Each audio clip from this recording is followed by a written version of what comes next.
are no victims. There are absolutely no victims. There are only willing participants, all right? There are no victims. So you can create your reality, all right? You can unplug from mass consciousness and create a separate reality. You are an immortal being who has chosen to project itself into this game. You are a sovereign, self-sustaining being. You're powerful creators. You create everything you've ever experienced.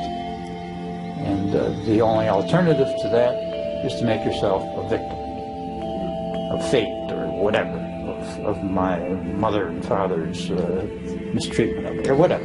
Now, we realize people don't want to die of some painful illness or in a car accident or whatever, but nothing happens to you. Every death, we have said several times over the years, every death is really a suicide, because nothing can happen to you vibrationally that you're not a party to, if you will. In other words, if you're constantly afraid of dying in a car accident, you're probably going to die in a car accident. If you're constantly believing that your body, no matter what its condition,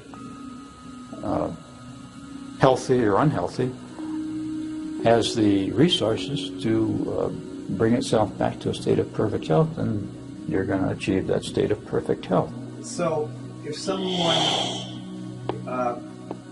gets cancer, yes, they want to put themselves through that experience at some level? It isn't that the physical personality necessarily wants to have that experience, but it may be part and parcel of belief systems that have been bought into, and ideas and definitions that have been bought into, that allow you to experience the idea that you are a victim of something or out of control.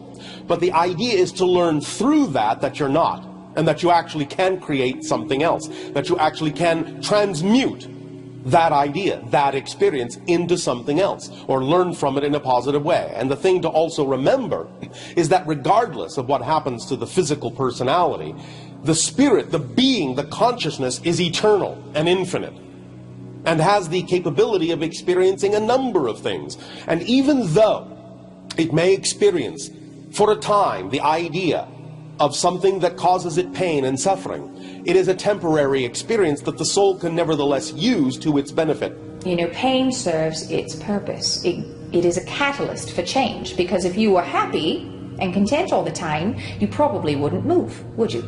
Probably not. No. So it serves as a catalyst, and we will tell you pain is perception, nothing more. I am not saying in any way, shape, or form that, again, this pain must be experienced.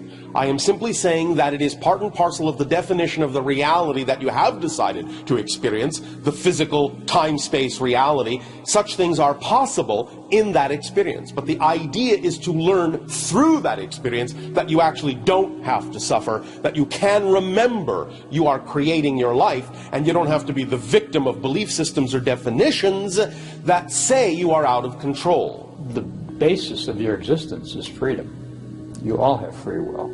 So you're free, and we realize many people would disagree with us, and many don't see it like this, but you're all free to do whatever you want. You're all free to be whatever you want. You're all free to have whatever you want. There are no victims here. There are only willing participants. So when you are allowing others to subjugate you, the moment you stop, you see that you have power. So the whole thing was set up. This reality is showing you that you have power. Even though many of you choose to shackle yourselves and to curtail your freedoms, that is a choice too.